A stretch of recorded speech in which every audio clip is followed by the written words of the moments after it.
Mga kababayan, pakinggan nyo. 15:3. Ano natin malilinis ang ating puso? Kayo'y malilinis na sa pamamagitan ng salita na sa inyo'y aking sinalita. Ayun, malilinis kayo sa pamamagitan ng salita na aking sinalita.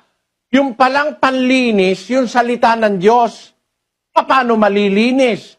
Basahin natin ang 119:11 ng awit.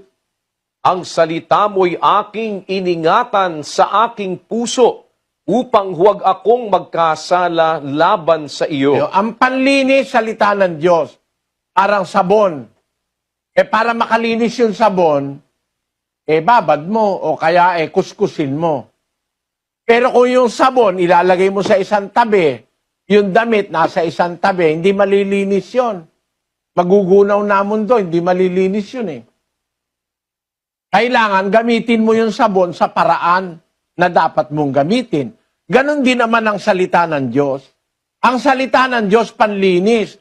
Pero para makalinis yon, papasukin mo sa puso mo ang iyong salita. Sabi ni David, iningatan ko sa aking puso upang huwag akong magkasala laban sa iyo. Kaya po kailangan natin itong pag-aaral ng doktrina ni Kristo Kasi, paano mong iingatan ang salita ng Diyos sa puso mo kung wala ka namang malay sa salita ng Diyos? Sa iglesia mo ang ginagawa puro milagro. In the name of Jesus, in the name of Jesus, puro ganon. Asan ang salita ng Diyos? Pinag-aaralan ba? Kailangan ng salita ng Diyos, yun ang panlinis po Ang panlinis, salita ng Diyos, ilalagay sa puso, pagkatapos susundin. Tandaan niyo po, pakinggan mo ang salita ng Diyos, lalagay mo sa puso, tapos susundin mo. 1:22 ng unang Pedro. Pakinggan nyo. Yamang nilinis ninyo ang mga kaluluwa sa inyong pagtalima sa katotohanan. Ayan, ang pagkalinis, nasa pagsunod sa pagtalima. Nilinis ninyo ang inyong mga kaluluwa sa inyong pagtalima sa katotohanan.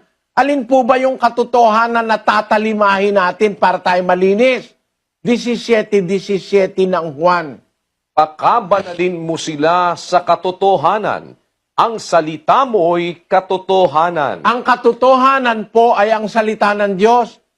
Nilinis ang wika ninyo ang inyong mga kaluluwa sa pagtalima sa katotohanan o salita ng Diyos. Kaya yung salita ng Diyos, papakinggan, kagaya ng ginagawa natin, binabasa natin sa Biblia, tapos tatanggapin mo sa puso, tapos susundin mo.